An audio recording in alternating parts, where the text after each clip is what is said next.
साथियों नमस्कार, मैं हूं नीरज पटेल और आप देख रहे हैं नेशनल जनमत। दुबग्गा एक जगह है लखनऊ में, वहां पर मैं आया हूं कला विहार में। इस कला विहार का विचारधारा से क्या संबंध हो सकता है और इस गेट के अंदर ऐसी कौन सी चीजें हैं जो सीधे सीधे महापुरुषों की विचारधारा को बढ़ाने वाली हैं, वो सब कुछ बताऊंगा। लेकिन पहले ये एड्रेस देख लीजिए, Jehta near pole factory, Dubagga, Lucknow. Artist Jai Kishore Sagar, master of fine art from university of Lucknow. अब आइए अंदर दिखाते हैं आपको कि हम यहाँ पर हमारी नेशनल जनमत की टीम आई क्यों है। आइए अंदर, आइए। अंदर आते ही आपको समझ में आ जाएगा कि हम लोग इस जगह पर क्यों आए हैं। देखिए, शिवाजी महाराज घोड़े पर बैठे हुए, नीचे एक शेर है, इधर संत रविदास हैं, बाबा साहब हैं, बाबा साहब की आदमकद प्रतिमा है, बगल में कांसीराम साहब हैं, बगल में मायावती जी की एक प्रतिमा है, और ये बीच में बाबा साहब कुर्सी पर बैठे हुए, दोनों तरफ अशोक स्तंभ के शेर। इस तरफ भी दिखाइए, ये अभी पूरी तरीके से कंप्लीट नहीं है और इन पर रंग रोगन होकर के कंप्लीट होंगी। लेटे हुए बुद्ध हैं और तमाम छोटे से लेकर बड़े बुद्ध के तमाम साइज हैं यहाँ पर इस जगह पर। और आइए इधर, ये देखिए संत रविदास से लेकर के बाबा साहब के छोटे बड़े, बुद्ध के छोटे बड़े, और संत गाडगे भी हैं यहाँ पर। संत गाडगे की भी छोटी बड़ी तस्वीरें तमाम। अभी ये यहाँ पर निर्माण कार्य चल ही रहा है, इधर भी अभी कुछ डेवलप होगा आगे। आइए अब आपको उस शख्स से मिलवाने ले चलता हूँ जिसने अपनी मेहनत से ये पूरा सिस्टम बनाया है और तस्वीरों के माध्यम से, इन मूर्तियों के माध्यम से, प्रतिमाओं के माध्यम से महापुरुषों की विचारधारा को आगे बढ़ाने के लिए काम किया जा रहा है। ये साहू जी महाराज देखिए, साहू जी महाराज से छोटी प्रतिमा है, अभी कंप्लीट नहीं है, इस पे कलर वगैरह होगा। और ये बगल में बिरसा मुंडा, और ये डिस्प्ले में देखिए तमाम बहुजन महापुरुष, बाबा साहब से लेकर के बुद्ध हैं, कुर्सी पर बैठे हुए, खड़े, छोटे साइज में, बड़े साइज में। धम्मचक्र भी रखा हुआ है, संत रविदास भी हैं, ज्योतिबा फूले भी हैं। कितनी शानदार, ये देखिए कितना शानदार आप प्रतिमा दिखाइए, ज्योतिबा फूले की, सावित्रीबाई फूले की, बाबा साहब की और बिरसा मुंडा की। कांसीराम ऐतिहासिक प्रतिमा है जो पेन लिए हुए, जो वो अपने कैडर में समझाते थे। आइए अपनी कला से, अपने हुनर से इस जगह को महापुरुषों की विचारधारा से सजाने वाले शख्स से आपको मिलवाता हूं। ये संत गाडगे, संत रविदास, बाबा साहब के अलग अलग प्रकार, तथागत के अलग अलग प्रतिमाएं, शिवाजी महाराज की भी प्रतिमा रखी हुई है यहाँ पर, और अशोक धम्मचक्र भी यहाँ पर रखा हुआ है। अब्दुल कलाम साहब भी हैं, नेताजी सुभाष चंद्र बोस भी हैं। अब मैं मिलवाता हूँ आपको इस कला विहार को अपनी कला से संवारने वाले हमारे भाई हैं जय किशोर सागर जी। जय भीम, नमो बुद्धाय। आपने फाइन आर्ट किया है? जी जी, मैंने फाइन आर्ट लखनऊ यूनिवर्सिटी से किया है 2014 में। 2014 में। उसके बाद से कितना कठिन था? आज इस समय मैं 2025 में आपसे बात कर रहा हूँ, कितना मुश्किल था इतनी बड़ी जगह को डेवलप करना, इस विचारधारा को लेकर के आगे बढ़ना? क्योंकि लोगों को लगता है कि अमूमन विचारधारा पे काम करो तो ऐसा ना हो कि एक बिजनेस छूट जाए, कुछ लोग पीछे छूट जाएं। लेकिन आपने इस पूरी जगह को, मैंने अभी तक दिखाया, पूरा आपने प्रयास किया है कि बहुजन महापुरुषों की विचारधारा को आगे बढ़ाया जाए। जी जी जी, और ये बात सही है जो आप बता रहे हैं कि लोग कहते हैं कि ऐसा ना हो कि ऐसे काम करोगे तो आपका बिजनेस डिस्टर्ब हो जाएगा ना। लेकिन कुछ हद तक है भी, मतलब उसके लिए आपको मेहनत बढ़ जाती है। अगर हम उस तरीके से काम करते हैं तो मेहनत बढ़ जाती है, लेकिन इम्पॉसिबल नहीं है कुछ भी, है ना। अगर हम करते हैं काम तो मुझे लगता है कि दोनों तरीके के लोग हैं। अगर हम सोचते हैं कि नेगेटिव विचारधारा है तो पॉजिटिव भी है, सपोर्ट करने वाले भी आते हैं, और शायद वही सपोर्ट करने वालों की बदौलत ही मैं थोड़ा सा पहुंचा हूं यहाँ तक। मैंने कोरोना से पहले लगभग काम शुरू किया था इस तरीके से कि केवल अब बहुजन महापुरुषों पे ही। कोरोना से पहले 2019 में शुरुआत किया था मैंने, और लगभग 2025 आ गया है। 5 साल का ये सफ़र है। हालांकि इससे पहले मेरा चल रहा था, होमवर्क मेरा था पहले से। लेकिन ये हुआ कि कोरोना के बाद में एक मेरे लिए जो प्लस पॉइंट वो कोरोना काल रहा एक और वजह से। हुआ ये कि मैं जो है सब लोग घर में थे, बंद थे, मोबाइल पे थे, तो मैंने उस टाइम पे मार्केटिंग की। और वो 6 महीने मेरे लिए काफ़ी यूजफुल रहे, मैंने उसका फुल इस्तेमाल नहीं किया। तो आज आपके पास एक बड़ा स्टाफ है, कितने लोग काम कर रहे हैं? लगभग 40 से 45 लोग मेरे पास हैं। 40 लोग। जिस समय कोर्स किया होगा तो मुझे लगता नहीं कि बैकग्राउंड कितना मजबूत है आपका, मैंने इतना जानता नहीं हूँ। बैकग्राउंड मेरा जीरो ही मानिए। तभी मैं कह रहा हूँ कि कैसे पॉसिबल था कि जगह आपने ले ली, उसके बाद इतनी एम्प्लॉयज़ आपने रख लिए, शुरुआत कैसे हुई? शुरुआत ऐसे हुई कि मैं शुरुआत से ये तो मेरा क्लियर था कि बहुजन महापुरुषों पर काम करना है एडमिशन लेने से पहले। लेकिन वो कठिनाई थी ये कि लोग जागरूक नहीं है उतने महापुरुषों के प्रति या मूर्ति लगाने के प्रति, या फिर क्वालिटी कॉन्शियस मुझे लगता है उतने नहीं है जितना होना चाहिए। तो वहाँ पर थोड़ी सी मुश्किल आती है। आर्थिक स्थिति को लेके थोड़ी सी चिंताएं थी, लेकिन फिर भी रुका तो नहीं जा सकता। तो मैंने कोशिश की कि क्या किया जा सकता है, लेकिन मैंने जितना प्रयास हो सकता था, जिस तरीके से हो सकता था, मैंने छोटे लेवल से शुरू किया। सबसे पहले एक मूर्ति बनाई थी, केवल एक मूर्ति, और एक मूर्ति से मैंने मार्केटिंग शुरू की। किसकी बनाई थी पहली? बाबा साहब की। और वो एक वीडियो मेरी वायरल हुई थी। सोशल मीडिया का मैं धन्यवाद इसलिए देता हूँ कि मेरा जितनी भी मार्केटिंग है वो सोशल मीडिया से हुई और फ्री ऑफ कॉस्ट हुई। तो बहुत से लोग जैसे कहते हैं कि नहीं बहुत हम कैसे कर सकते हैं, इस पे मैं थोड़ा सा कहता हूँ कि अगर आप प्रयास करते हैं तो कुछ चीज़ें ऐसी हैं जो आप फ्री ऑफ कॉस्ट कर सकते हैं। जरूर नहीं कि उसमें पैसा ही लगे, बस आपका एफर्ट उसमें अच्छा होना चाहिए। आइए तो थोड़ा सा मैं चाहूँगा कि किस तरीके से बनती हैं प्रतिमाएं, इस पर भी थोड़ा बात कर लेते हैं। जैसे यहाँ पर अलग अलग साइज की प्रतिमाएं हैं, किस मटेरियल की हैं ये? एक इटालियन मटेरियल होता है। अच्छा। है ना, बाकी इसका कंपोजिट हम खुद तैयार करते हैं। अच्छा। हाँ, इसकी खास बात यह है कि आसानी से टूटेगी नहीं, पत्थर से कई गुना मजबूत है और लगभग मेटल के टक्कर की हम इसको कह सकते हैं। अच्छा। तो ये इसकी खास बात है मूर्ति की। मतलब जैसे ये उंगली वगैरह इसकी टूटेगी नहीं है? इसकी उंगली मैं आपको डेमो एक दिखा सकता हूँ। तुम जरा आओ एक बार। अगर इसको आप पकड़ के आप झूल भी जाते हैं तो टूटेगी नहीं। इसको हमने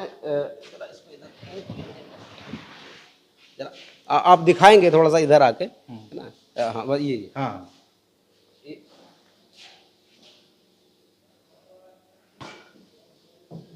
मतलब पूरा कितना वेट होगा आपका? लगभग 80 किलो के आसपास है।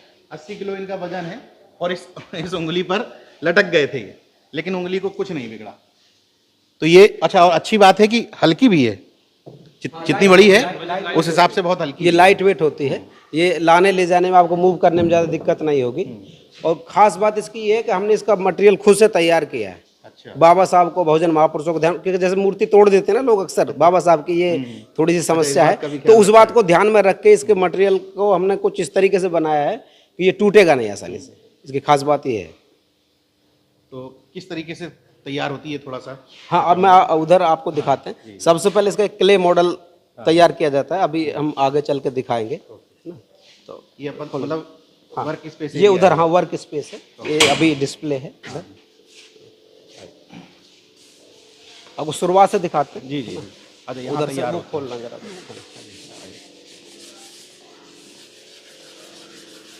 ये सब अभी फिनिशिंग वगैरह? हाँ, ये फिनिशिंग का काम चल रहा है। और इसके घिसाई होने के बाद में इसका पूरे प्रोसेस होगा कलरिंग का। तो अभी सब ये वर्कर काम कर रहे हैं। जी जी। ये पहला स्टेप क्ले मॉडल का होता है, ये अभी मिट्टी का मॉडल है ना। और मैं आप लोगों को बता दूं, ये नीरज भाई की माता जी हैं, वो पापा जी हैं। तो अभी प्रोसेस में है, बन रहे हैं। अब ये मिट्टी का मॉडल है, इसके बाद में इसकी डाई बनेगी, इसका प्लास्टर का मोल्ड बनेगा। प्लास्टर का मोल्ड बनने के बाद में फिर इसकी ढलाई होगी। अब मैं आपको ढलाई का एक वो दिखाता हूँ प्रोसेस। उसकी ढलाई होगी और ये मोल्ड जो है बाद में, अच्छा, इसके अंदर भी है ये यहाँ पे फिर जैसे ये मोल्ड बने हुए हैं, मोल्ड बनने के बाद में वो उधर रखे ऊपर। अच्छा, ये ओके। उसके बाद में इसमें ढलाई होती है और फिर इसकी फिनिशिंग होके ये बाहर निकल जाएगी। इस जुड़ने के बाद में इस फॉर्म में आएगी और यहाँ से फिर बाहर जाएगी वो फिनिशिंग के लिए। किले के बाद मोल्ड और मोल्ड के बाद फिर ये। हाँ, यहाँ से फिर ये बाहर निकलेगी और वहाँ पे फिनिशिंग और कलरिंग का काम होगा। कलरिंग का काम होने के बाद में फिर वहाँ डिस्प्ले हो जाएगी और देखने वालों को वहाँ मिल जाएगी। वहाँ से मिल हाँ, जाएगी। ये तो अभी लगभग कितने महापुरुषों पे लगभग काम कर चुके हैं? कोशिश तो ये है कि सभी पे किया जाए, लेकिन अभी जैसे जैसे ऑर्डर आता जाता है उस हिसाब से बनाई जाती है, क्योंकि अपनी तरफ से बना कर रखना थोड़ा टफ होता है, क्योंकि वो पैसा खुद से लगाना होता है, तो वो दिक्कत है। तो लगभग मुझे लगता है अभी 50 महापुरुषों का मूर्ति मैं बना चुका हूँ। बाकी अभी सिलसिला, हाँ, सिलसिला अभी चल रहा है। अच्छा, जैसे कोई नया ऑर्डर दिया जाए एकदम, मतलब जो आपने कभी नहीं बनाई हो, तो उसमें कितना समय लग जाता है डिलीवर करने में? टाइम लगता है, 3 महीने का टाइम हम लेते हैं, 90 दिन का टाइम, फुल मूर्ति अगर है तो, कम से कम। अगर फुल है तो? हाँ, और हाफ है तो 1 महीने में दे देते हैं, 1 महीने में दे सकते हैं। और अगर वो मेटल में जाएगी तो थोड़ा मेटल का टाइम बढ़ जाता है। और मेटल में कॉस्ट भी ज़्यादा आती है? हाँ, मेटल में कॉस्ट आती है। तो आपका सजेशन क्या है, ये जो आपने मटेरियल तैयार किया है, इस मटेरियल की खासियत क्या है? इस मटेरियल खासियत ये है कि जैसे अगर हम मेटल में जाते हैं लाइफ को लेके, मजबूती को लेकर, तो उसकी कॉस्ट बहुत बढ़ जाती है। जैसे यही साइज अगर मेटल में जाएगा तो कम से कम 6-7 लाख में जाएगा। 6-7 लाख में? हाँ। अब ये मूर्ति हमने तैयार की है, ये आपको 90,000 में मिल जाएगी। 90,000 और 6-7 लाख? जी जी। अब 90,000 में ये इतनी मजबूत है कि कोई इसमें ईंटा मारता है या कोई चोट करने की कोशिश करता है, ये टूटेगी नहीं। इसकी उंगली पकड़ के कोई लटक जाएगा, टूटेगी नहीं। कहीं से गिर जाती है, कोई चोट करता है तो आसानी से नहीं टूटेगी ये कह सकते हैं। तो और हल्की भी रहती है? हल्की रहती है, रिपेयरेबल है, लाने ले जाने में है। जी जी, बिल्कुल, कोई समस्या नहीं। और अगर कभी ऐसी कोई समस्या आती भी है तो हम फ्री ऑफ कॉस्ट रिपेयर कर देंगे। अच्छा, बिल्कुल। मुझे लगता है कि सैकड़ों की तादाद में प्रतिमाएं, मूर्तियां, ये अशोक स्तंभ यहाँ बने हुए रखे हैं। तो ये ऑर्डर पे ही बनवाते हैं, फिर कुछ स्टॉक करके रखे रहते हैं? स्टॉक करके रखना पड़ता है, क्योंकि बनने में काफ़ी टाइम लगता है और लोगों को बहुत जल्दी चाहिए होती है। और क्योंकि हमारा ऑल ओवर इंडिया मूर्ति यहाँ से हमारे पास से जाती हैं, और क्योंकि 14 अप्रैल के आसपास अचानक ऑर्डर हमारे आते हैं, तो इसलिए हमको पूरे साल काम करना होता है और जाएगा फिर वो 14 अप्रैल के और बुद्ध पूर्णिमा के आसपास ज़्यादातर। मैं इसलिए ये इंटरव्यू और कर रहा था कि तमाम लोग जो अभी फाइन आर्ट में मास्टर्स करने की सोच रहे हैं, उनको लगता है कि आगे क्या अवसर होंगे हमारे लिए, क्या नहीं होंगे, क्योंकि गिने चुने फील्ड्स लोगों को पता है।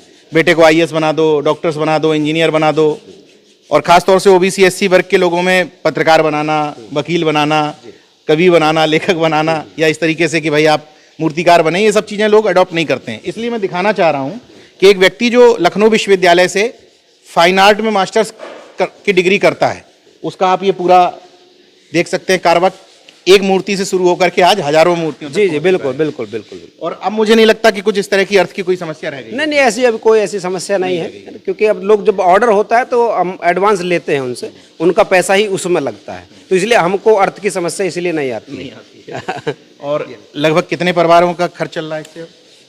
45 लोग मेरे पास लगभग यहाँ वर्कशॉप में हैं, और बाकी कुछ बाहर से जो जुड़े लोग, जैसे ट्रांसपोर्ट वाले हैं या तमाम चीज़ें, तो 10-15 लोग वो मान के चलिए, तो 50-60 लोग मानिए। तो दुकानों पर सप्लाई नहीं है, सीधे आपसे लोग संपर्क करें? खास बात हमारी ये है कि हम किसी बिचौलियों को मूर्ति नहीं देते हैं, किसी को बेचने वाले को नहीं देंगे, कमीशन किसी को बीच में नहीं दिया जाता है। हम चाहते हैं कि सीधा हमारे यहाँ से मूर्ति जाए, ये रहता है। आइए तो इधर थोड़ा सा और देख लेते हैं एक बार मूर्ति।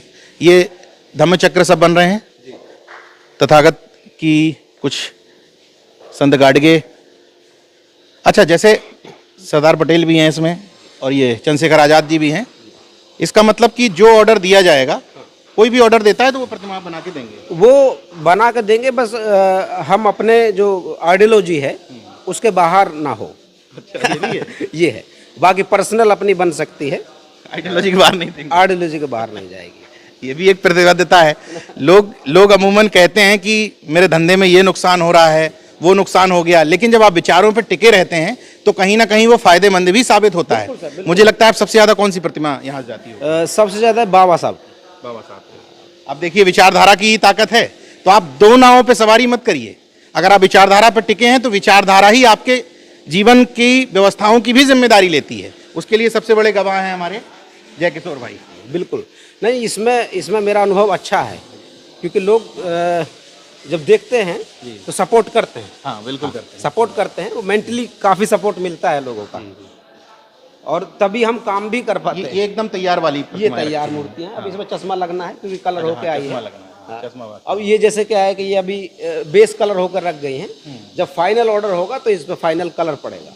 अच्छा, ये एक रफली आइडिया ले रहा हूँ कि ये इतनी बड़ी प्रतिमा संत रविदास की लगभग कितने की होगी? रविदास जी की ये मूर्ति 1 लाख रुपए की है, पूरा पेंटिंग फिनिशिंग होने के बाद कितनी बड़ी प्रतिमा है। हाँ, यही एक आप 1 लाख रुपए की जाएगी। लेने जाएंगे मेटल वगैरह में, या पत्थर की भी लोग बनवाते हैं हाँ, हाँ। वगैरह से, काफी महंगी मुझे जाएगी। लगता है 2 गुना 3 गुना, हाँ, पत्थर में कम से कम 3 गुना जाएगी, 3 गुना जाएगी, और मेटल में कम से कम 5 गुना के आसपास चली और जाएगी। यहाँ आपको गारंटी भी मिल रही है। कोई असामाजिक तत्व अगर तोड़ता फोड़ता है तो आप संपर्क करिए, वापस ले आइए, हम इसको फ्री ऑफ कॉस्ट रिपेयर करेंगे, रिपेयर करके देंगे। ये समझ लीजिए, ये सुविधाएं यहाँ पे मिल रही हैं। मेरे साथ भगवत पटेल जी हैं। आपने इस तरह की जगह इससे पहले कभी देखी? इससे पहले कभी नहीं देखी मैंने, और चूँकि आज जो है ये जय किशोर जी का जो शोरूम है, और ख़ास करके जो हमारे बहुजन कंसेप्ट को लेके, वैचारिकी को लेके आपने जो ये काम शुरू किया है, इसकी बड़ी समाज में ज़रूरत थी। और जो आपने नवाचार किया है इसमें कि जो समाज और जिस तरह का वैचारिकी वाला जो हमारा समाज है, उस समाज की स्थिति को देखते हुए, उसकी सामाजिक, आर्थिक और हर तरह की स्थितियों को, शैक्षिक स्थितियों को देखते हुए आपने ये नवाचार किया है। ये वास्तव में बहुत ही काबिल तारीफ़ है, और मैं चाहता हूं कि इसको नीरज भाई अपने माध्यम से भी, क्योंकि इनका सोशल नेटवर्क अच्छा है और बहुत सारे जगहों पे हम लोग इसको जैसा कि प्रचार प्रसार करते हैं, और इस विचारधारा को लेकर के आपने जो इसको मूर्त रूप दिया है वो बहुत ही उम्दा किस्म का है, क्योंकि समाज के लिए बहुत बड़ा। जब हम लोग वहां से निकले घर से, आपको उम्मीद थी कि ऐसी किसी जगह पर जा रहे होंगे? नहीं, क्या सोच के आए थे? मैंने कहा कि चलिए कोई प्रोफेशनल, और ऐसा कहीं कह रहे थे कि स्टैचू बना रहे हैं पापा मम्मी की, तो मैं इसी दिमाग से, मेरे दिमाग में यही था कि कोई बिजनेसमैन होगा, अपना बनाता होगा, बेचता होगा। लेकिन यहाँ आके मैंने देखा कि नहीं, ये जो है एक वैचारिकी का एक बहुत बड़ा केंद्र बनाया है आपने, और ये समाज के लिए आपने जो शुरुआत की है, ये वास्तव में आगे चल के समाज परिवर्तन के लिए भी बहुत बड़ा एक जो है माध्यम बनेगा। धन्यवाद। अच्छा, एक महत्वपूर्ण सवाल ये रह गया, कितने शहरों में, कितने प्रदेशों में इस समय प्रतिमाएं जा रही हैं? इंडिया के लगभग हर कोने में मेरी मूर्ति जाती है, और अभी बाहर से भी कुछ डिमांड है, किसी वजह से हाँ भेज नहीं पा रहे। अभी मेरी बुद्ध की मूर्ति एक जर्मनी से डिमांड है। अच्छा। तो वो थोड़ा भेजने के कुछ टिपिकल चीज़ें हैं, टेक्निकल चीज़ों की वजह से नहीं जा पा रही है। और इंडिया के हर प्रदेश में जा रही है? लगभग सब में जा चुकी है। मतलब 1 रुपए का विज्ञापन नहीं देना पड़ा, कुछ नहीं है ना? कहीं पेपर वालों को मैनेज नहीं करना पड़ा? बिल्कुल सर, कुछ नहीं किया। ये सब मैंने सोशल मीडिया के थ्रू खुद से मार्केटिंग करके और धीरे धीरे चीज़ों को बढ़ाते बढ़ाते मैंने किया है इसको।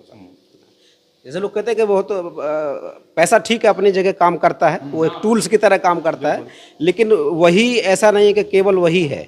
आप अपने तरीके से थोड़ा चीज़ों को करिए, मेहनत करिए, तो रिजल्ट आता है, बिल्कुल आता है।